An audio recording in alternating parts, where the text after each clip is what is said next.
ሰባቱን ኢሴንሻል የሆኑ በጣም አስፈላጊ የሆኑ የሶፍት ስኪል አይነቶችን በዛሬው ቪዲዮአችን ላይ እናያለን። ከዛ በፊት ለዚህ ቻናል አዲስ ከሆናችሁ ሰብስክራይብ ያደረጋችሁ ቪዲዮውን ጀምሩ። አሁን በቀጥታ ወደ ቪዲዮአችን እንግባ። በስኬታችሁ ላይ ሌላ ስኬት ለመጨመር ስታስቡ እኒህን ሰባት አይነት ሶፍት ስኪሎች በማሻሻል ባሰባችሁበት ነገር ላይ ስኬታማ እንድትሆኑ በጣም የሚያግዟችሁ ስኪሎች ናቸው ማለት ነው። ስለዚህ መደበኛ በአካዳሚክ ተምረን የምንወጣቸው የትምህርት አይነቶች ብቻ ባለንበት ዘመን ላይ ውጤታማ ወይም ደግሞ ስኬታማ አያደርጉንም። እነዚህ ሶፍት ስኪሎች ወይም ኢንፎርማል በሆነ መንገድ ራሳችንን በማሰልጠን በማስተማር እንዲሁም ደግሞ ራሳችን ላይ ፕራክቲስ በማድረግ የምናዳብራቸው ስኪሎች ናቸው። እነዚህ ስኪሎች በስኬታችን ላይ እጅግ በጣም ትልቁን ቦታና ትልቁን ድርሻ ከሚወስዱ ቀዳሚ ስኪሎች ናቸው ማለት ነው።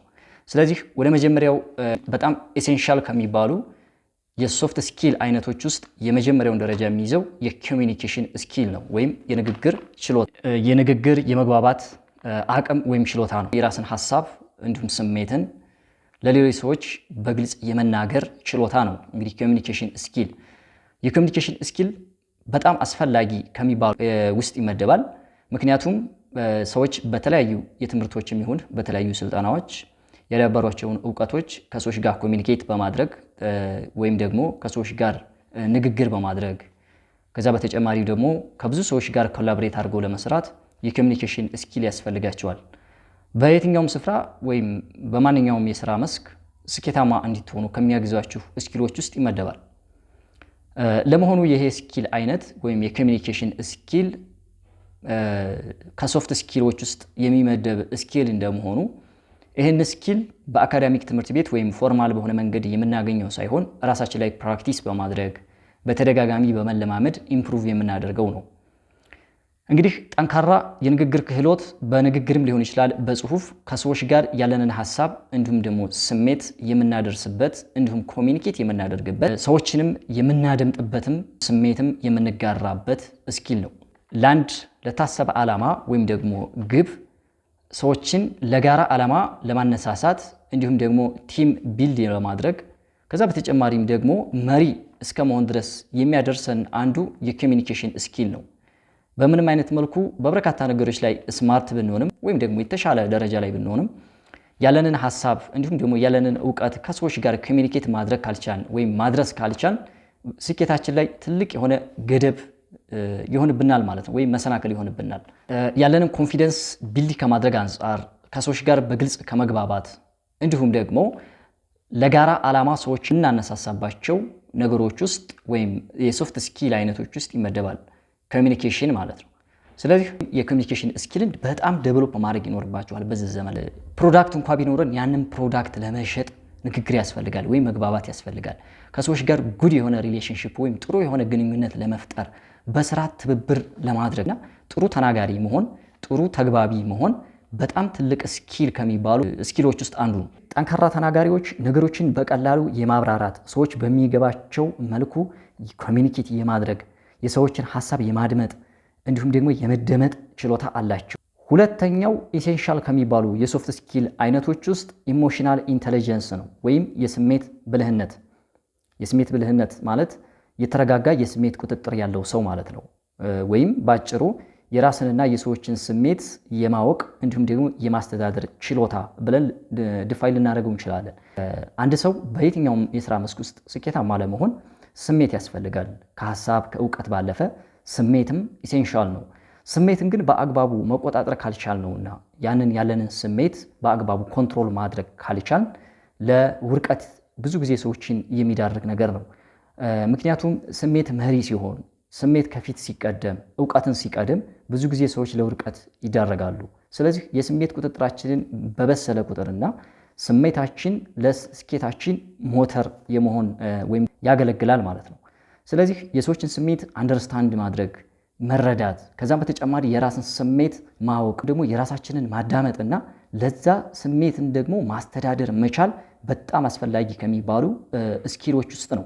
እንግዲህ አንዳንድ ጥናቶች እንደሚያሳዩት የሰው ልጆች ስሜታዊ ብስለታቸው ወይም ኢሞሽናል ኢንተለጀንስ ለሰዎች ካለው የስኬት መጠን እስከ 80% ድረስ የስኬታቸው ምንጭ ወይም ደግሞ የስኬታቸው ድርሻ ከእውቀታቸው ሳይሆን ከኢሞሽናል ኢንተለጀንሳቸው የሚመጣ ነው ማለት ነው። ስለዚህ ስኬታማ ለመሆን ከአእምሯዊ እውቀት ባለፈ የስሜት ቁጥጥር ያስፈልጋል ወይም የስሜት ብስለት ያስፈልጋል።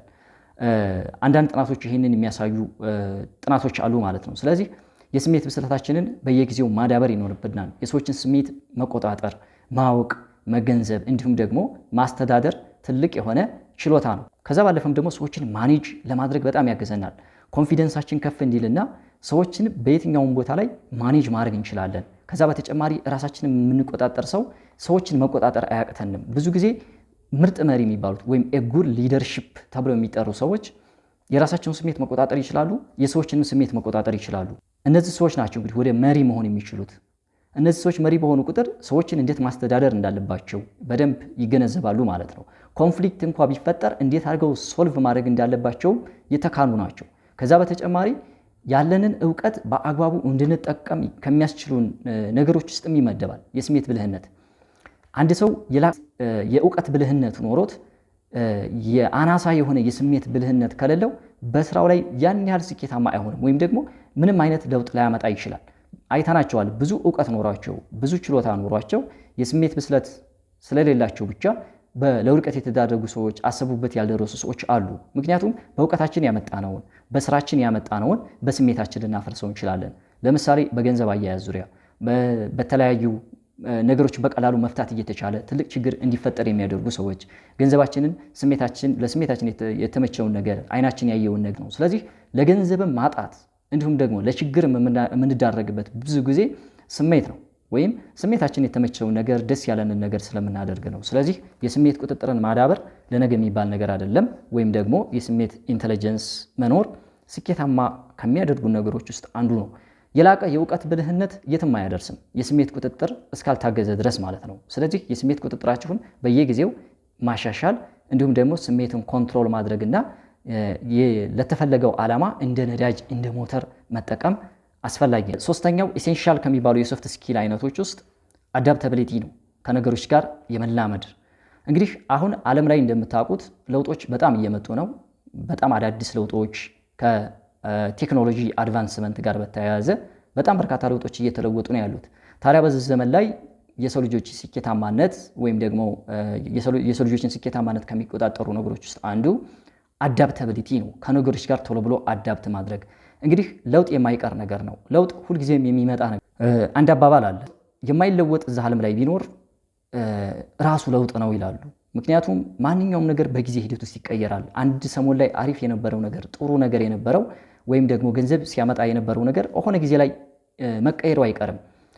እንዲሁም ሆነ ጊዜ ላይ ስንሰራበት የነበረው ሲስተም፣ እውቀት፣ ከዛም ባለፈ ደግሞ ቱሎች ሊሆኑ ይችላሉ፣ መሳሪያዎች ሆነ ጊዜ ላይ መልካቸውን እየቀየሩ እንዲሁም ደግሞ በአዳዲስ ነገር እየተተኩ ራሳቸውን አፕዴት እያደረጉ ይሄዳሉ። ስለዚህ ከለውጥን አቀባበላችን ከለውጥ ጋር ቶሎ ብለን አዳፕት የማድረግ ችሎታ ከሌለን ለአዲሱ ዘመን ወይም ለአዲሱ ጊዜ ባይተዋር ነው የምንሆነው። ስለዚህ በዚህ ባለንበት ዘመን ላይ ብዙ ሰዎች ባይተዋር ሆነው በኑሯቸው ላይ ወደኋላ እየተሽቀነጠሩ የመጡት ከነገሮች ጋር የመላመድ ወይም አዳፕት የማድረግ ችግር ስላለባቸው ነው።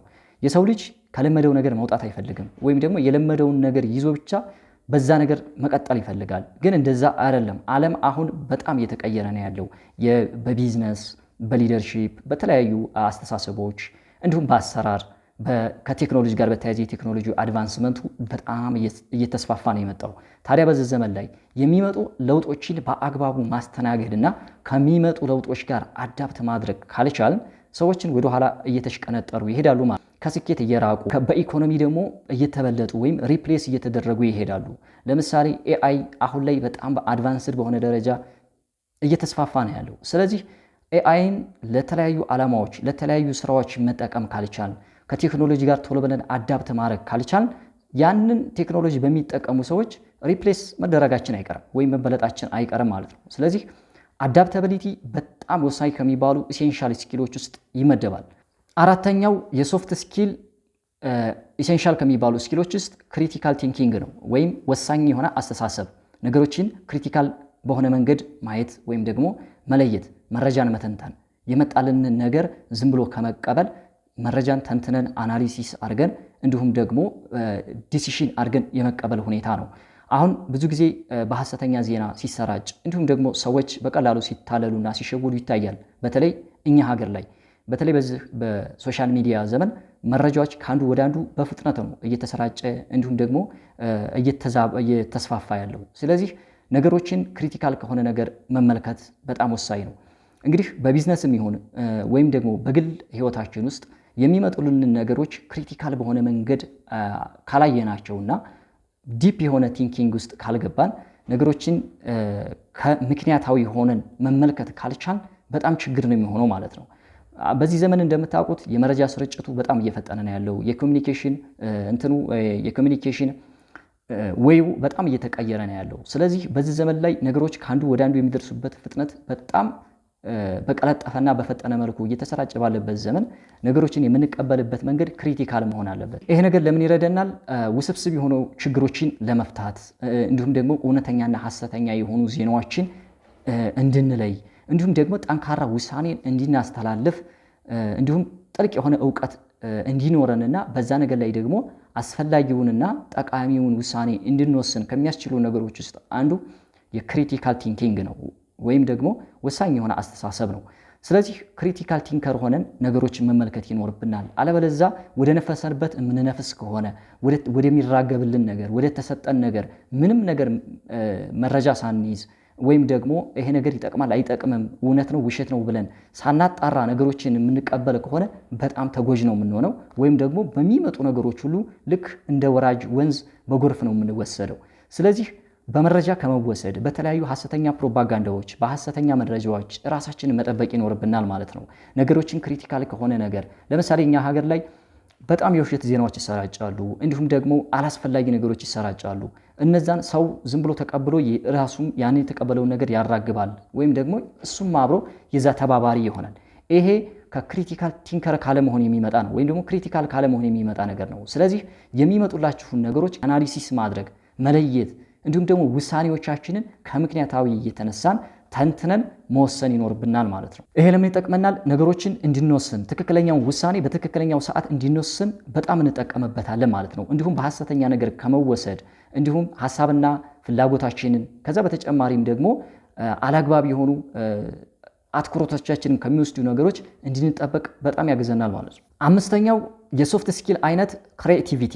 እንግዲህ ስለ ክሬቲቪቲ ብዙ ማለት ይቻላል። ክሬቲቪቲ አሁን ላይ በሰዎች መካከል ትልቅ የሆነ ዲፈረንስ እንዲፈጥር በኑሮም ይሁን በቢዝነስ ትልቅ ዲፈረንስ ከሚፈጥሩ ነገሮች አንዱ ነው።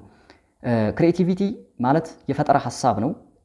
አዳዲስ የሚመጡ ችግሮችን ለመፍታት ወይም ደግሞ ችግሮችን በአዲስ መልኩ ለመፍታት እንዲሁም አዳዲስ ሐሳቦችን ማምጣትና ለተፈለገው ዓላማ መጠቀም መቻልን ያሳያል።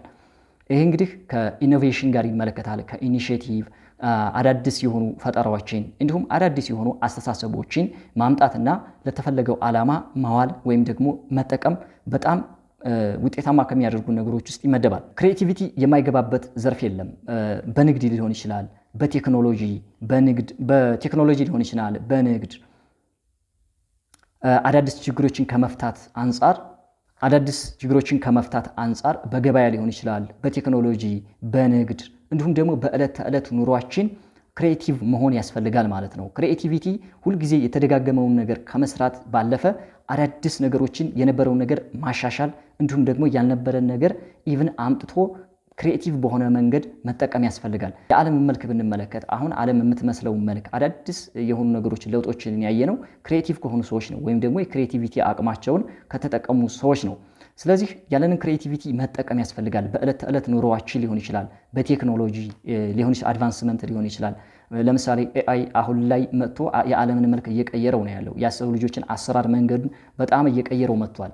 እንዲሁም በተለያዩ ነገሮች ላይ ፈጠራዎችን እየጨመርን የራሳችንን ክሬቲቪቲ እየተጠቀምን በቢዝነስም ሊሆን ይችላል፣ በትምህርትም ሊሆን ይችላል፣ በተለያዩ ነገሮች ላይ ያለንን ክሬቲቪቲ በማሳደግና በመጨመር ውጤታማና ስኬታማ ከሚያደርጉን ስኪሎች ውስጥ ምንም ወደር የሌለው ነገር ቢኖር ክሬቲቪቲ ነው። የክሬቲቪቲ ችሎታ ያላቸው ሰዎች ከሌሎቹ ወይም መደበኛ አቬሬጅ ከምንላቸው ሰዎች እጅግ በጣም የላቀ ውጤትን የሚያስመዘግቡ እንዲሁም የሌለን ነገር በማምጣት ወይም የነበረውን ነገር በማሻሻል ውስጥ ያሉ ሰዎች በጣም ከፍተኛ የሆነ ልዩነት ወይም የሀብት ልዩነትን ከሚያመጡ ስኪሎች ውስጥ ይመደባል ክሬቲቪቲ። ስለዚህ ባላችሁበት የሥራ ዘርፍ ሊሆን ይችላል ወይም ደግሞ አንዳንድ ነገሮች ላይ ያላችሁን የውስጥ ክሬቲቪቲ በማውጣትና በመጠቀም ዲፈረንስ መፍጠር እንዲሁም ደግሞ ትልቅ የሆነ ችግሮችን ሊፈታ የሚችል ለሀገር ሊጠቅም ራሳችሁንም ሊጠቅም የሚችል ነገር ክሬኤት ማድረግ በጣም ወሳኝ ከሚባሉ የሶፍት ስኪል አይነቶች ውስጥ ይመደባል ማለት። ለምሳሌ ብዙዎቻችን በመደበኛ ትምህርት ወይም ደግሞ አካዳሚካሊ በተማርነው ትምህርት ላይ ብቻ ዲፔንድ ሆነ ነው እየሰራን ያለ ነው። ግን ነገሮች በዛ መልኩ አይደለም። አሁን ላይ ስኬታማ ለመሆን መደበኛ ትምህርት ብቻ በቂ አይደለም። ከቦክስ ወጥተን ማሰብ ያስፈልጋል። በዛች በያዝናት አንዲት ዲግሪ ወይም በያዝናት ብቻ ታይትል ብቻ ተመርኩዘን ወይም ዲፔንድ ሆነን ነገሮችን በዛች ብቻ ዲሲሽን ለመስጠት እንሞክራለን። ፕሮብሌሞችን ሶልቭ ለማድረግ እንሞክራለን። ግን ዘመኑ ላይ አሁን ላይ ክሬቲቭ መሆን በጣም አስፈላጊ ነው። ስለዚህ ክሬቲቭ ለመሆን ደግሞ የምናስበውን ነገር የምንሰራውን ነገር ከቦክሱ መውጣት ያስፈልጋል። እስከዛሬ ከተለመደው አስተሳሰብ እስከዛሬ ከተማርናቸው ነገሮች ወጣ በማለት ዙሪያችንን መቃኘት፣ ራሳችንን መመልከትና የውስጥ ችሎታችንን ማውጣት። ስለዚህ በነባሩ ምርትም ይሁን በአዳዲስ ምርቶች ላይ አዳዲስ ነገሮችን እየጨመረን ልዩነት መፍጠር የምንችልበት ትልቁ የሶፍት ስኪል አይነት ነው። ስድስተኛው ኮላቦሬሽን ወይም ትብብር፣ በትብብር መስራት፣ ከሰዎች ጋር መተባበር። ይሄ በጣም ወሳኝ ከሚባሉ ስኪሎች ውስጥ አንዱ ነው።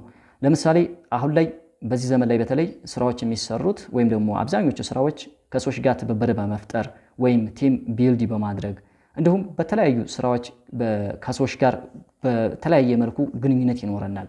ስለዚህ በግላችን እንኳ የምንሰራ ቢሆን ሰዎች ያስፈልጉናል፣ ወይም ደግሞ ከሰው ጋር ትብብር ይኖርብናል። አንድ ሰው ሰርቶ አንድ ሰው ብቻ አስቦ የትም አይደርስም በዚህ ዘመን ላይ። ምክንያቱም ሁሉ ነገራችን ከሰው ነው። የምንሰራውም ለሰው ነው። እንዲሁም ደግሞ ሁሉ ነገራችንም የምንሸጠውም ለሰው ነው። ስለዚህ እንዲሁም ደግሞ እኛ ምርትም ይሁን ምንም ነገር የምናገኘው ከሰው ነው። ስለዚህ ከሰዎች ጋር አብረን ተግባብተን መስራት እንዲሁም ተባብረን መስራት እንድንችል የሚያስችሉ የኮላቦሬሽን ስኪል እንግዲህ ከሌሎች ሰዎች ጋር በትብብር መስራት መቻል ማለት በዚህ ዘመን በጣም ትልቅ ችሎታ ከሚባሉ ስኪሎች ውስጥ ይመደባል። ምክንያቱም ትብብር እድገትን ያፋጥናል። አዳዲስ የሆኑ አስተሳሰቦች እንዲሁም አዳዲስ የሆኑ አመለካከቶችን እንድንፈጥር ያስችለናል። ስለዚህ መተባበርና በአንድ ነገር ላይ ትብብር በማድረግ በምንሰራበት ሰዓት አንደኛ ቲም ስፕሪት ይኖረናል ወይም የቡድን መንፈስን ይፈጥራል።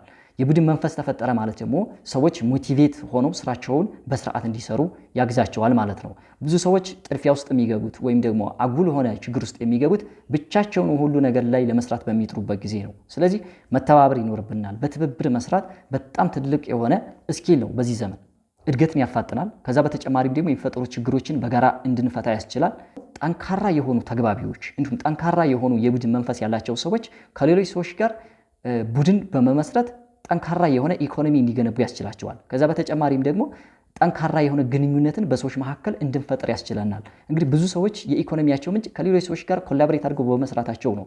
ብዙ ካምፓኒዎች ዓለም ላይ ዛሬ የምናያቸው ትላልቅ ካምፓኒዎች ያደጉት በቡድን የተሰሩ ናቸው፣ ወይም ደግሞ ከአንድ ሰው ብቻውን የሰራቸው አይደሉም፣ በቡድን የተሰሩ በመሆናቸው ነው። ስለዚህ ጠንካራ ግንኙነትን ለመፍጠር ከሰዎች ጋር ጥሩ የሆነ ሪሌሽንሺፕ እንድንፈጥርና በስራም ይሁን በግል ህይወታችን ላይ ስኬታማ እንድንሆን ከሚያስችሉ ነገሮች አንዱ ኮላቦሬሽን ነው። ስለዚህ የትብብር መንፈስን መፍጠር ለስኬታማነታችን ትልቅ ድርሻ ይወስዳል ማለት ነው። ሰባተኛውና የመጨረሻው ኢሴንሻል ከሚባሉ የሶፍት ስኪል አይነቶች ውስጥ ታይም ማኔጅመንት ነው።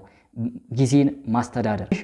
ጊዜን ማስተዳደር ሲባል ቅድሚያ የሚሰጠውን ነገር ቅድሚያ እየሰጠን እንዲሁም ደግሞ ከዛ በኋላ የሚሰሩ ነገሮችን ፕላን እያደረግን ጊዜያችንን በፕላን መምራትን ያሳያል። አብዛኞቻችን ስትረስ ውስጥ የምንገባው እንዲሁም ደግሞ ስራዎችን በጊዜ የመስራት ችግር አለብን። ይሄ የሁላችንም ችግር ነው። እንደዛ እንዲሆን የሚያደርገው ነገር ታይም ማኔጅመንት በጣም ደካማ ስለሆነ ነው። በተለይ እኛ ሀገር ላይ ብዙዎቻችን ጊዜያችንን ማኔጅ አናደርግም፣ ጊዜያችንን በስርዓት አናስተዳድርም። ግን ምንም እውቀት ቢኖራችሁ ምንም ችሎታ ቢኖራችሁ ጊዜያችሁን በአግባቡ የማትጠቀሙ ከሆነ ወደ ኋላ ነው የምትቀሩት። ትልቁ አሴት የሚባለው በዚህ ዘመን ጊዜ ነው። ጊዜን በስርዓት መጠቀም፣ ፕላን ባደረግነው መሰረት ፕላናችንን መሰረት አድርገን በዛ ፕላን መሰረት ማንሰራ ከሆነ ወደ ኋላ ነው የምንቀረው። ስለዚህ ወደ ኋላ መቅረትን ብቻ አይደለም ለስትረስ እንዲሁም ደግሞ ለተለያዩ ለጤናም ይሁን ለተለያዩ ችግሮች ውስጥ እንጋለጣለን። ብዙ ጊዜ ሰዎች ጊዜ የለኝም እያሉ በጣም በርካታ ጊዜ የሚያጠፉት ቅድሚያ የሚሰጠው ነገር ቅድሚያ ባለመስጠት ውስጥ ስለሚገቡ ነው። ስለዚህ ባላንስድ የሆነ ህይወት እንድንመራ ወይም የተረጋጋ ህይወት እንዲኖረንና ባለን የስራችን ላይ ስኬታማ እንድንሆን ከሚያስችሉን ስኪሎች ውስጥ ታይም ማኔጅመንት ነው።